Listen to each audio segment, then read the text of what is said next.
So I've heard you talk about this thing called the lost word. Mm. What exactly is the lost word and where does it come from? The lost word is a Masonic term, and it's meant to refer to a word of great power that used to be known to humans that was intentionally omitted in documents and such like so that people couldn't know about it.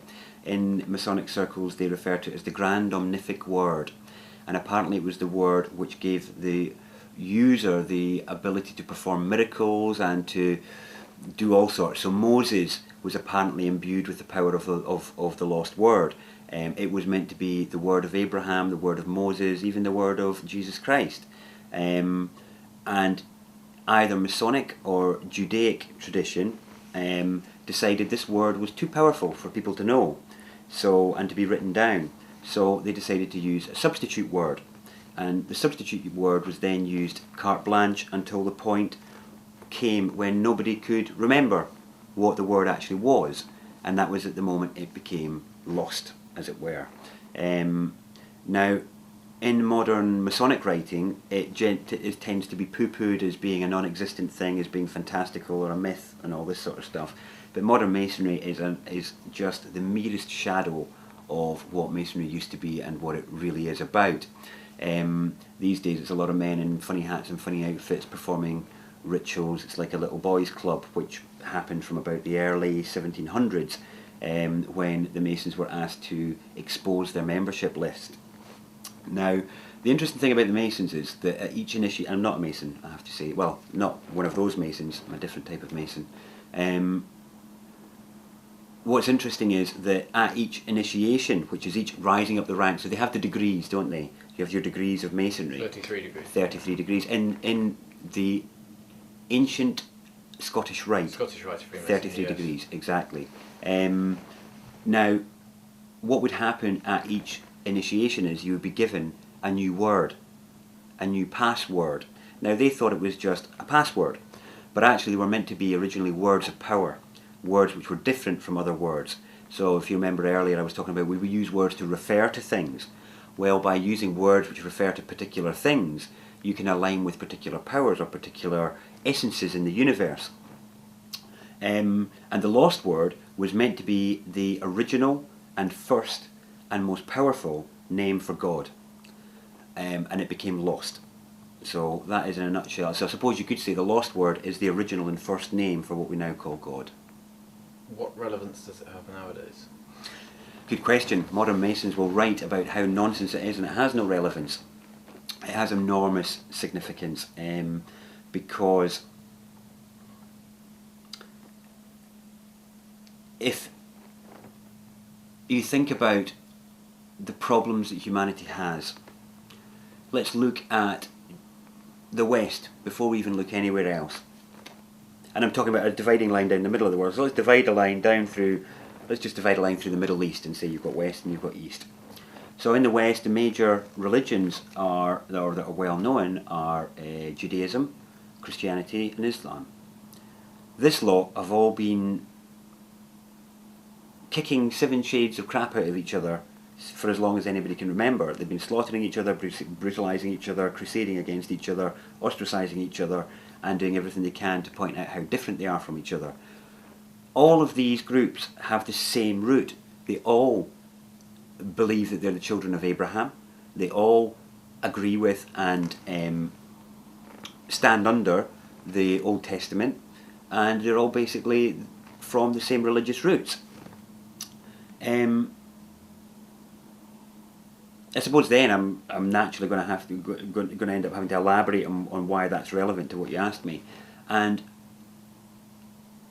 the point for me is that the lost word.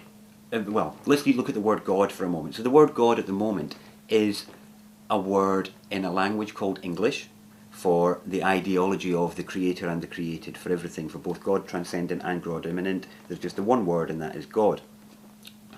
But what's interesting about the word God is that it is a name, because it's always capitalized, and in the kind of human psychology of what God is and how it's been presented to us in living memory and before, certainly in biblical references, we've always personified. So God has always been personified. He's always been attributed human emotions, human attributes, wrath, anger, all the rest of it, even though in the Bible it tells us, and other religious texts, that, you know, God is not human, God is not man. Be careful of applying human attributes. And this is interesting because personification is a very important tool. It's something that we do when we first encounter something unknown to us, where we cannot understand that experience. So we talk about the weather being angry, we talk about the raging oceans, or we attribute human emotions to animals and plants, when really all we're doing is projecting, we're personifying them, because we don't understand their frame of reference, we don't understand how they can perceive. So personification has value in helping us start to understand something, but we should be willing to leave it behind when new knowledge comes to light. And we've not done that with the God idea, which is why now you see films about God and God's a man with a white beard and all the rest of it. So we've personified it. God has almost become a person. And this is a hotly discussed topic in theology and in religious circles around the world. But it's fatal. It's absolutely fatal, because now that word God, when our mind sees what it refers to, it's not actually referring to everything at once. It's referring to all these little attributes we've given to it. Now, the interesting thing about the word God is that, first of all, it's a name. But actually, there was a period in time when, and obviously so in Islam they have the word Allah, in Judaism they use Yahweh, and they have the however many names they have for Jehovah. And nobody's agreeing on the terms of reference here. We have no shared terms of reference. We have all these different languages. Everything needs translated across languages, and something's always lost in translation. So we disagree. We're saying, well, you've got a different word from me, therefore we're talking about a different thing. Even though we can ideologically agree these days, we're talking about the same thing, but we're just using different terms, therefore it's okay. This is where the lost word has massive significance, because the word God is related to the lost word. And in fact, if you look in ancient manuscripts and ancient texts, the word God is written with the third character missed out. It's G-O underscore, or G-O space, or things like that. And it's interesting, because God is definitely an agreed, certainly in Judaic circles or in Masonic circles where they're discussing this substitute word for the lost word, it's commonly agreed that yes, God is one of the substitute words, as is Allah, as is whatever else. These are all substitute words for the lost word, which was the original name for all that is.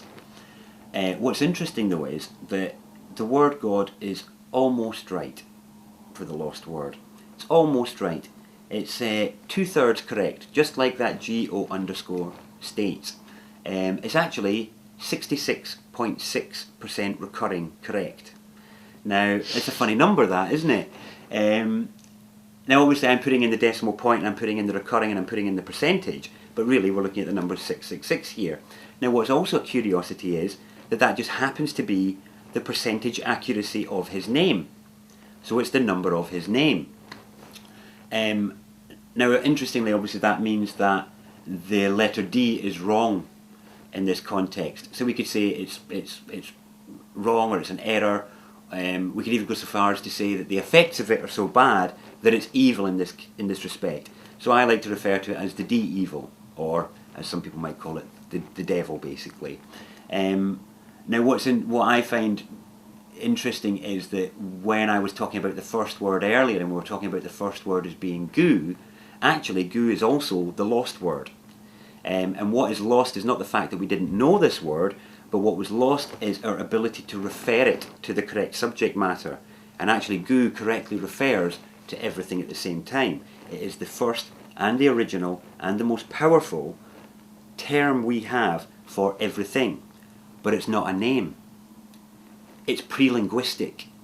We had the word gu before we had any languages. What's also interesting about the word gu is that